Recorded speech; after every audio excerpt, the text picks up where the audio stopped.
No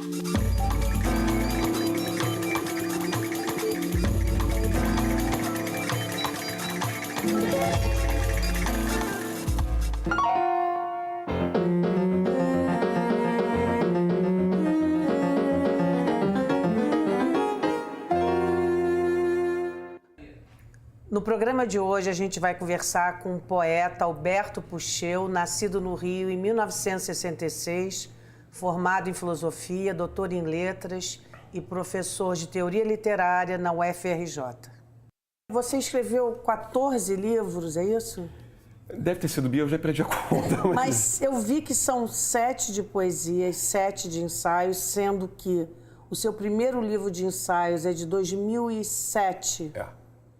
Quer dizer, e os 7 livros primeiros, os 6 primeiros livros são de poesia. Quer dizer, você começou a escrever ensaio e só escreveu ensaio. Parou de escrever poesia, a não ser por um mísero livro em 2012 ou 2013. Nada mais. O que aconteceu, então, que quando você, apesar de querer fazer um balanço entre teoria e poesia, você caiu na teoria? Essa é uma pergunta decisiva na minha vida. Quer dizer, desde lá de trás, quando eu dei aula durante 2 anos na Gama Filho, que eu nunca tinha conseguido conciliar a poesia com a sala de aula, o que não é dizer conciliar a poesia com a teoria, nem a poesia com a filosofia, com a sala de aula, né? Mas, e depois, quando eu passei no concurso para dar aula na UFRJ, em 2002, eu fiquei muito tempo sem escrever poesia. Mas, por outro lado, também foi com um gás para a teoria, para pensar a teoria, sobre o que é a poesia, o que é o contemporâneo, o que é como fazer crítica. Interessante como você ficou entusiasmado com a teoria, Essa foi a minha salvação, Bia, porque assim, eu fiquei pensando, aí eu fiquei mais ou menos o primeiro e o segundo ano me adaptando a essa condição nova de dar aula na UFRJ, adorando, porém tinha essa questão de não fazer poesia. Né? De não fazer poesia, que para mim era uma questão. É como se o botão que a gente liga para dar aula é um botão prolixo. É um botão que a gente puxa, convoca uma fala e você está dando aula sobre alguns assuntos, sobre alguns livros, sobre alguns temas. Muitas vezes sobre os mesmos livros que eu leio como poeta. Eu diria o tempo todo sobre os mesmos livros. Porém, o modo de abordar o livro é outro. Quer dizer, a gente está lendo um livro como poeta, você lê um livro para sair dele. Você está lendo um livro do Rimbaud, daqui a pouco você lê um verso do Rimbaud. Caramba, aquele verso do Rimbaud bate em você, daqui a pouco aquilo já virou uma outra coisa na sua cabeça e você começa a fazer um poema seu. Né? Enquanto que sala de aula não é assim. Sala de aula você até tem uns momentos de improvisação, mas você tem que retornar para o texto. Então isso muda um pouco o modo de pensamento que na gente é acionado, né? Mas aí, Bia, foi o momento da minha salvação, para usar uma palavra ruim, que eu pensei assim, gente, se eu antes, de alguma maneira, as leituras filosóficas,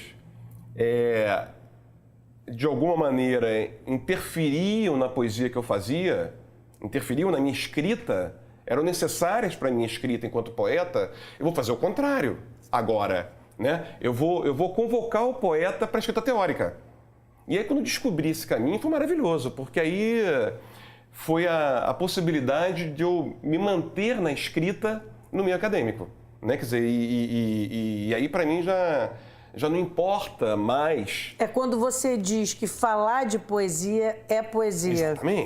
Exatamente. Para mim, é muito nítido isso. Quer dizer, a gente está até fazendo poesia agora, então. O tempo todo. Você publicou seu último livro de poesia em 2002, depois em 2007 publicou A Fronteira Desguarnecida, que é a sua poesia reunida, de 93 a 2007. Aqui tem um poema inédito sobre coisa do boxe.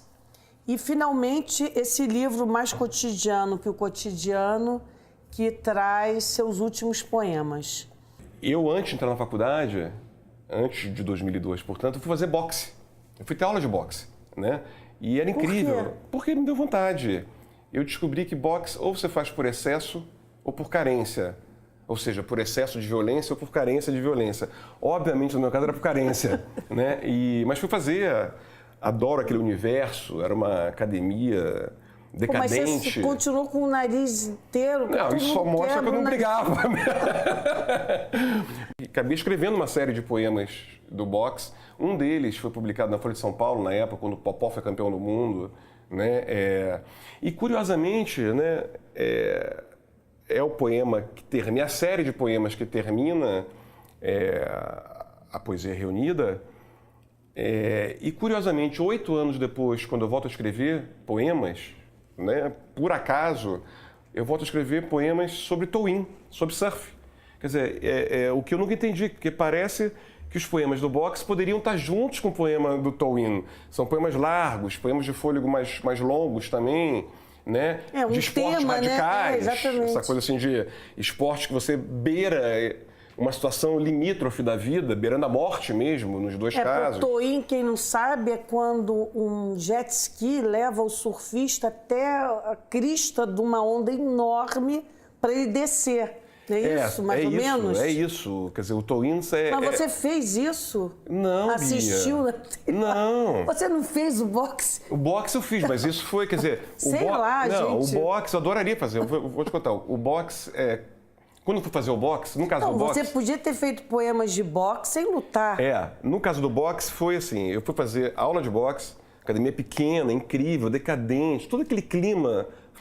E naquele momento os poemas nascem a partir dessa experiência, dessa e dos livros que eu fui ler, dos filmes que eu fui ver. No caso do Tolwyn, foi por acaso, eu estava dando uma aula explicando o Enjambeman, aí quando eu faço isso, a quebra do verso, o começo do seguinte...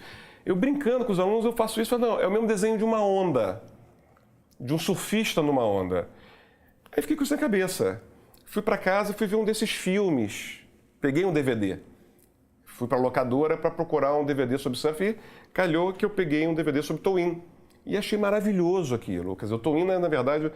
Porque assim, até 15 metros de onda, hoje em dia, os surfistas conseguem entrar na remada. A partir de 15 metros de onda, você não tem condição de entrar na remada. E esses caras, então, eles trabalham em dupla, o que para mim me interessa imenso. E ambos são surfistas e ambos dirigem o jet ski, né? E eles alternam esse lugar da prancha e do jet ski, né? O que me faz pensar muito na relação entre o poeta e o crítico. Como esse lugar... de um colocar o outro na onda... Esse lugar é melhor exercido, então, por um poeta, o do crítico. É isso que você está dizendo, quase. Não, você está dizendo que o cara do jet ski, se for... É surfista. Ao mesmo... E o surfista também dirige o jet ski. Ainda que Aí eu pergunto, o crítico é melhor crítico se for poeta? Você está me perguntando, você está me colocando numa espinhosa. Você não é obrigado a responder. Eu vou responder, porque o Tolwyn também responde isso, né? O Tolwyn responde de uma maneira que esse lugar do poeta e esse lugar do crítico são o tempo todo intercambiáveis, né? É a mesma experiência, né? Quer dizer, é preciso ser os dois. Né? No caso do Tolwyn, mesmo que ele não seja nominalmente, formalmente, ele tem que, de alguma maneira, estar tocado pela poesia. Para mim, o que me interessa hoje, Bia, ainda que dizer isso, quer dizer que é necessário essa tomada pela poesia, como é pela água, né? Quer dizer, porque você está com uma parede de 30 metros de onda, você vai morrer. Com uma prancha de 2 metros e pouco, você vai morrer. Entendeu? Só não vai morrer se você... conseguir fazer com que aquela prancha seja a sua sobrevivência. E o jet ski, que é o que te tira da onda, porque eles dizem, quando você acaba uma onda, ou quando você cai numa onda, ou mesmo que você não caia, quando acabou, vão vir outras ondas daquele tamanho em você. Se você tomar um caldo, é perigoso. Se tomar 2, é muito perigoso. Se tomar 3, todo mundo sabe que você morreu. Então, assim, existe uma questão de uma sobrevivência em que ambos são surfistas e ambos são salvadores, o que eles chamam de waterman. Essas pessoas que convivem nesse elemento que é a água de maneira a conhecer aquilo com uma intimidade muito grande, um trabalho brutal, diário, para estar naquela situação com uma prancha de 2 metros e pouco, entendeu? E no caso da poesia, eu acho que a prancha é o poema, né? Mas é interessante, mas esse risco de vida... essa coisa, risco de morte, né? Como é que é? Você acha que na poesia, ser poeta, você está lidando com isso como se fosse uma saída, uma salvação? A poesia é um desafio à morte, de alguma maneira? Bia, eu acho que a poesia é uma maneira que os poetas encontram que me parece ser praticamente a única de salvação com a qual eles conseguem viver de uma maneira melhor do que viveriam sem ela, né? Quer dizer, e ao mesmo tempo acho que a poesia te dá esse não saber sobre si mesmo, esse nunca consolida um saber sobre si e sobre o mundo, e essa dimensão fluida, essa dimensão instável o tempo todo, é uma dimensão que muitas vezes não é fácil de viver com ela, né? Quer dizer, eu acho de alguma maneira que a poesia está nessa situação de você estar o tempo todo se lançando para uma intensidade muito mais forte do que a sua pessoal, que você não sabe qual é.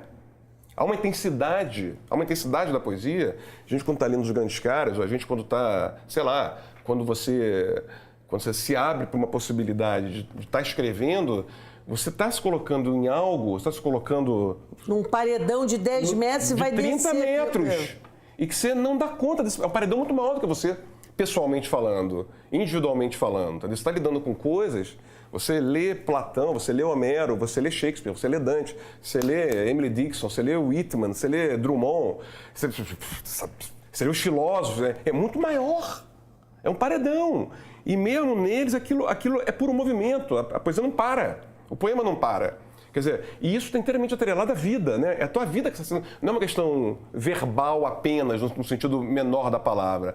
É uma questão verbal no sentido maior da palavra, de que a tua vida está sendo jogada nisso a cada momento. Vai sangue, vai suor, vai lágrima, vai tudo. Tudo. E vai de uma tal maneira que a gente mesmo nem sabe mais que pedaços são esses nossos. Você perde essa dimensão... Né? Por isso que em poesia é tão difícil essa dimensão do autobiográfico e do ficcional, porque quando se faz essa diferença do autobiográfico e do ficcional, parece que se sabe o que é um e o que é outro. A poesia não te deixa saber o que é um e o que é outro. Não te deixa. Né? Há uma impossibilidade de você... Porque a tua própria vida, o que seriam os elementos autobiográficos da tua própria vida, vão entrando no poema. Mas vão entrando no poema submetidos a outras forças. Entram ali como elementos, não como finalidades. Como é que é você sobreviver, né? É preciso uma prancha. Quer dizer, no século XIX, até o século XIX, né, desde Homero até o século XIX, eram navios, caravelas, não é isso? Barcos, embarcações, a Odisseia, né? Camões, né?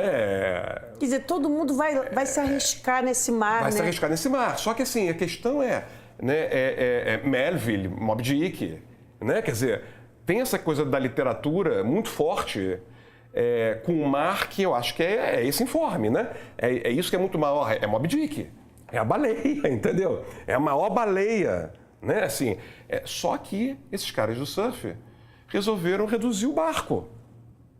Antes você tinha um barco, tinha casco, tem vela, agora não tem nada, é teu corpo.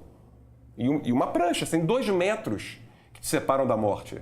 Você tem 2 metros para se separar de 30 metros de água. 30 metros de altura, fora o volume daquele negócio, caindo na tua cabeça o tempo todo.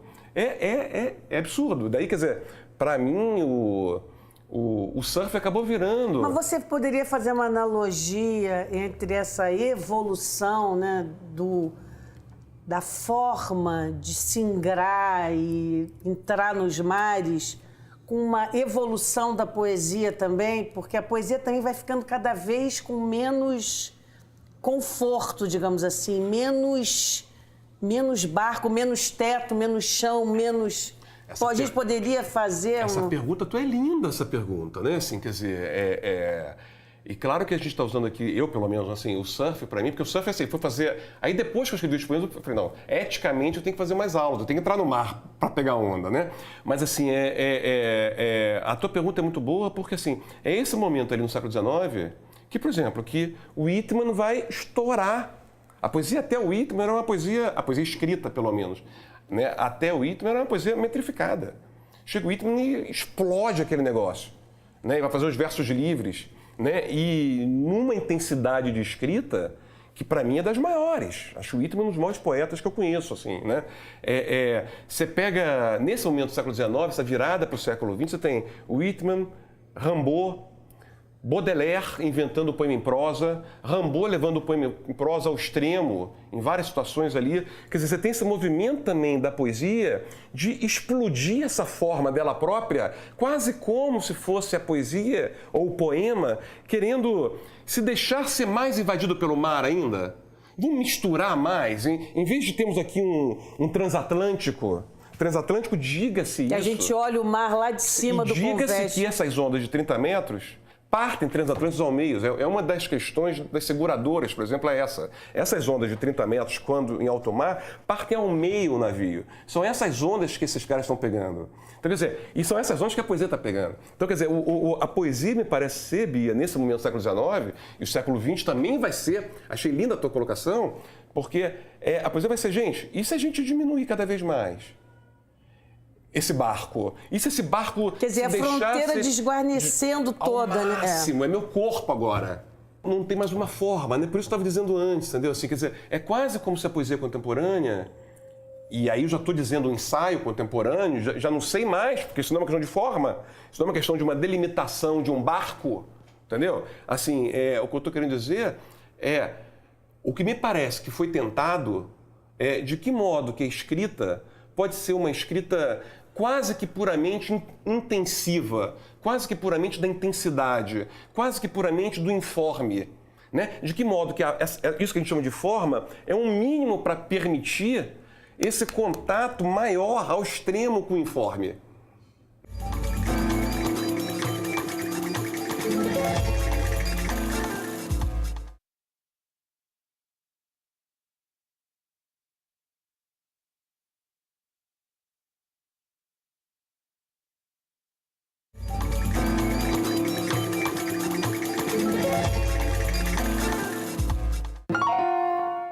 Você está assistindo a Umas Palavras e o nosso entrevistado de hoje é o poeta Alberto Puxeu. Vamos partir para o concreto, porque talvez quem esteja nos assistindo não consiga. O que será então que esse homem escreve, né?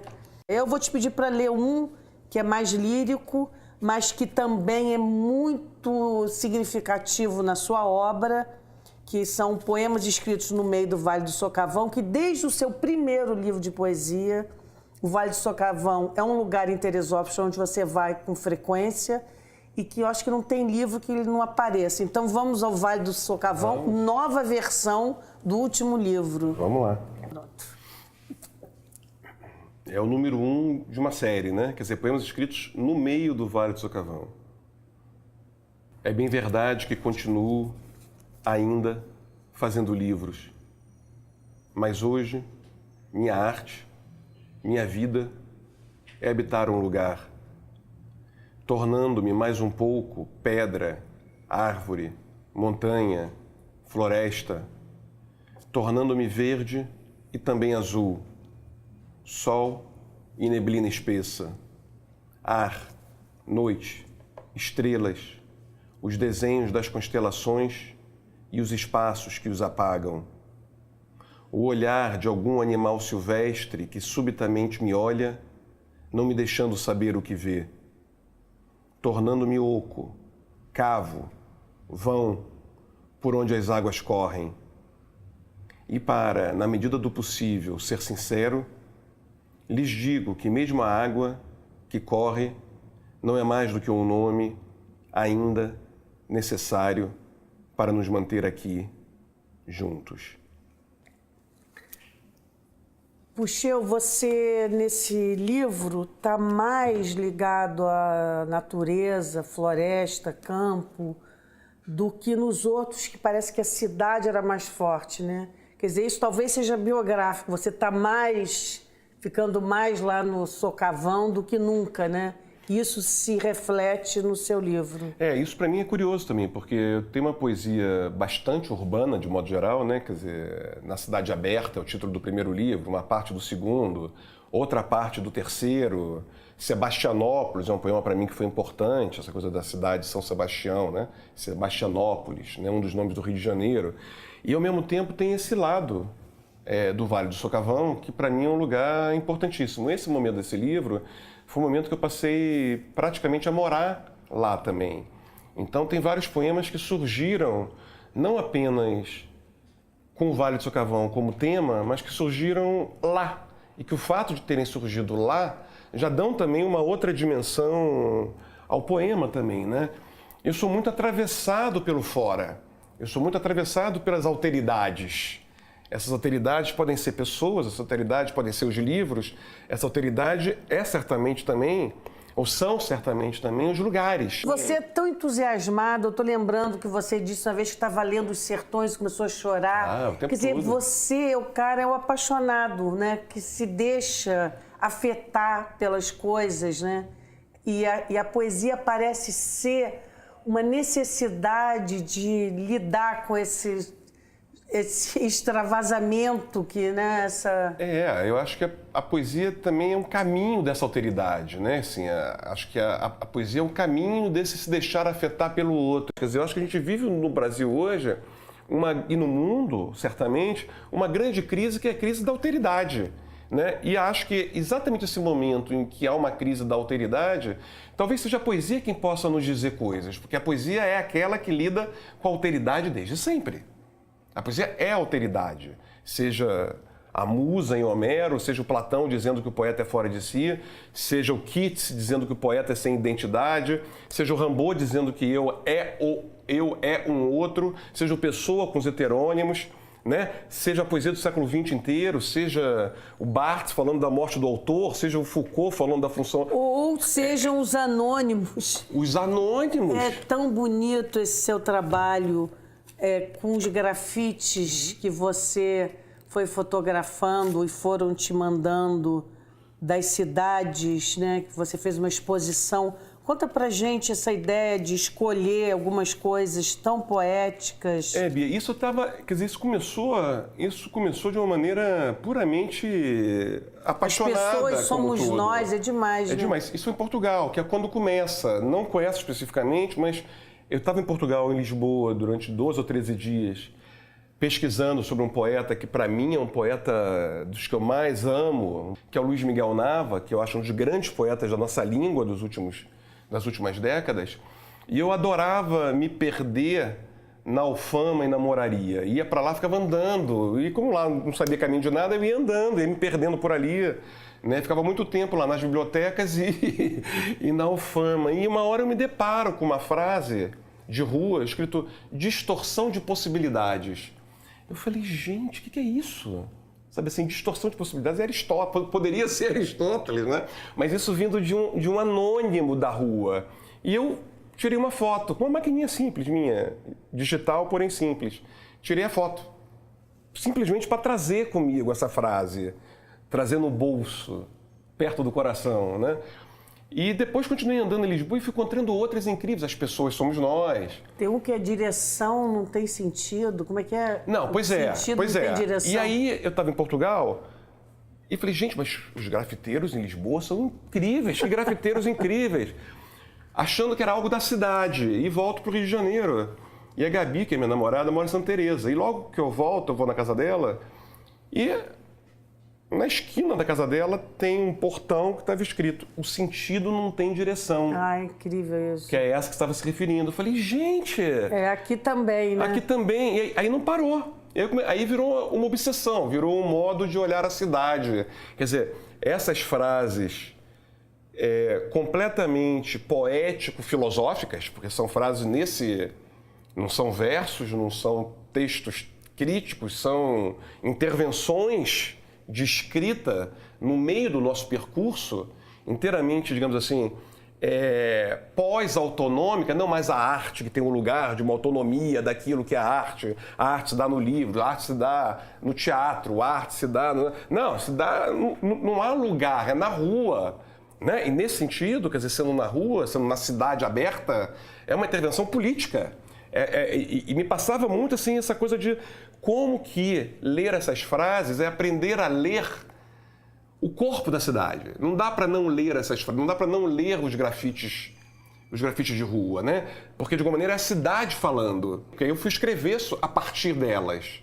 E, na verdade, o texto que tem não é um texto sobre elas, né? Eu não queria escrever sobre elas, mas eu entendo que o texto que eu acabei escrevendo, que se chama A Poesia Contemporânea, a poesia junto, é um texto que termina com elas.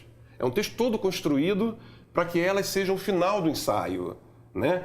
Tudo que é dito antes é para, de alguma maneira, chegar nesse ponto em que essas frases, essas fotografias, né? Que agora é frase, mas é visual, né? Num livro de crítica também, que isso eu queria. Não queria fazer um livro à parte, não queria que fosse um livro de poeta também, não. Queria que isso estivesse num livro de crítica, exatamente, como um problema interessante para pensar a poesia fora do livro de poemas. Pensar a poesia por um outro Quer dizer, a espaço. fronteira, realmente esgarçar a fronteira. Mais uma vez, a fronteira desguarnecida.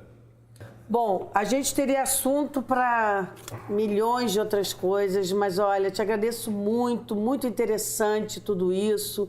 Vamos ver no que vai dar o contemporâneo nas nossas vidas. A gente está no meio do caldo, né? No meio do turbilhão. Puxeu, brigadíssimo, hein? Muito obrigado a você, Bia. Obrigadíssimo pelo convite, por essa conversa adorável. E acho que é de dentro do caldo que a gente faz as coisas, né? Sem dúvida. Obrigada, Puxeu. Obrigado a você.